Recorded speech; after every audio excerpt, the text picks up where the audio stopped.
Welcome to my channel. If you're new here, I am posting on this channel every single day until I get monetized. So if you want to follow along with my journey, you could subscribe, hit the notification bell, and give the video a thumbs up if you want to support me. Now, what you guys are really here for is how do I go from 4-bedroom house to sleeping on the couch.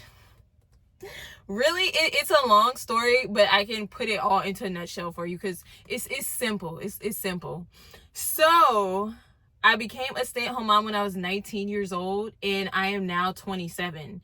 So I did not finish college. I was in college. I did not finish college. I quit. I got pregnant, and while I was pregnant, I was really sick, so I stopped working. And then I just became a stay-at-home mom. I got married when I was 6 months pregnant.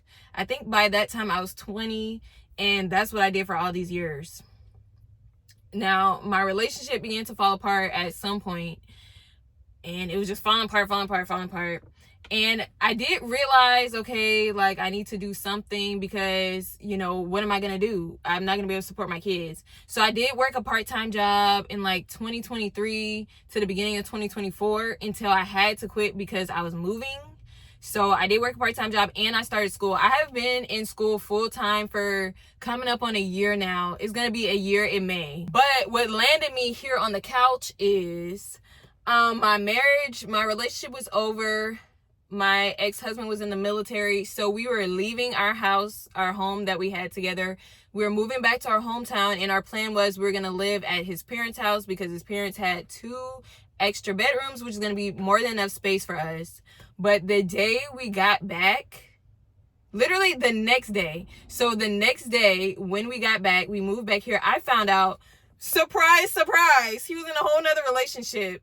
So I was like, oh, you know, what's going on? So I found out he was in a whole nother relationship. I confronted him about it, and pretty much, to make a long story short, he was like, I don't like you. I'm tired of taking care of you. You're grown. You need to take care of yourself. Bye. Get out. Pretty much.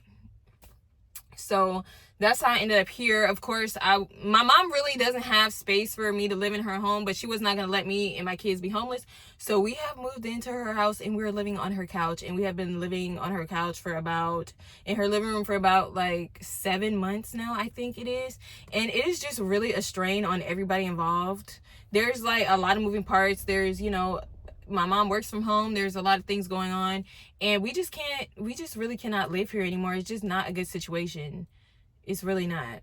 Where I'm at now is, back in January, I found out they were going to open up the waiting list for the Section 8. I thought it was Section 8 I was signing up for. So the waiting list was going to open up at midnight. So I stayed up until midnight so I could get on the list. So today I decided to call and ask where I was at on the list. So I called the lady. I'm like, hey, you know, I signed up. You know, I told her my name, and she's like, oh, you're not on a waiting list. And she was very rude, mind you. And I'm like, okay, but y'all open up the waiting list in January, and I signed up.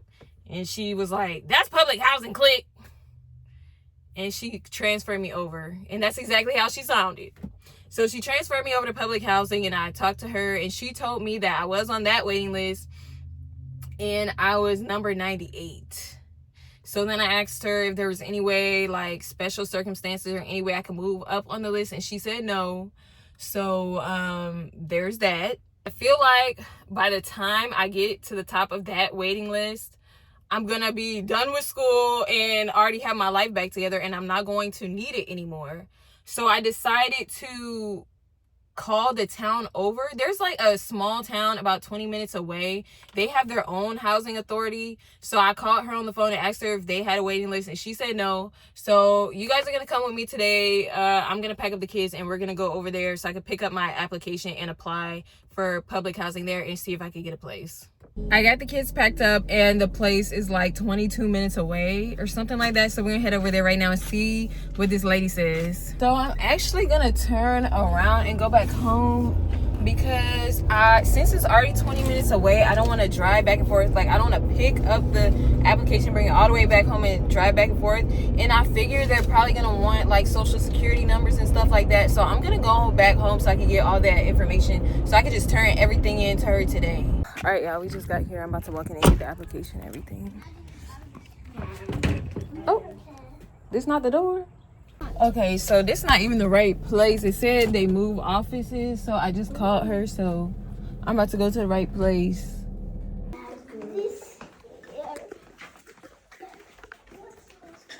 I just want to get a housing application.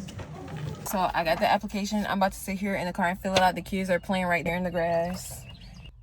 I don't even know what's today. Is it March 2nd?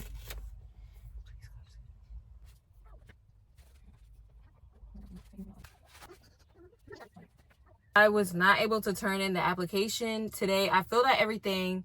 I had, you know, they need birth certificates and stuff like that. But there was one document I didn't need. I mean, one document that I did need that I didn't have that I have to go try to get. I don't know if I can get it because tomorrow is Mardi Gras.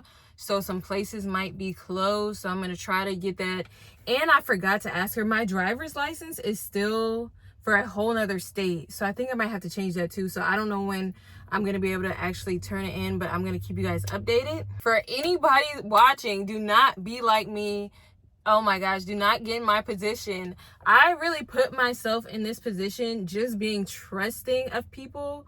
A lot of times, you know, there are women out there that are just hyper, super independent. They're like, I'm independent. I don't depend on nobody. I'll never da. You know, and I'm not like that. I was never like that because I feel like I wasn't like that because I didn't grow up like that. I know some people just never have anybody dependable in their life. They're always getting let down and things like that. But I have my mom. She was very dependable for me. She was very dependable for me. So I didn't grow up feeling like I couldn't count on anybody or not depend on anybody. So it's really easy to depend on my own husband, right? But I've learned my lesson. I will do everything in my power to be completely 100% independent. And trust me when I say I will never depend on anybody for anything again, especially my, like, a living situation, my home, money, anything essential to survive. No, not again. Just to remind you guys, I am going to be posting on this channel every single day. A lot of people, they post their lives and they only post the good, like the really good, the highs. But this is my low, which is ironic for me because this is like the lowest I've been financially. But just physically and mentally and just like as far as who I am as a person, this is the best I've ever been. Like, it feels so good. And just the fact that I'm posting this on the internet, like, I am not embarrassed. I am not ashamed of anything. And just how everyone is going to see me struggling, follow along, and you guys are going to see me doing better and better as time goes on. So if you want to stay tuned, don't forget to hit the notification bell, thumbs up, and subscribe to follow along with the journey. Thank y'all for watching.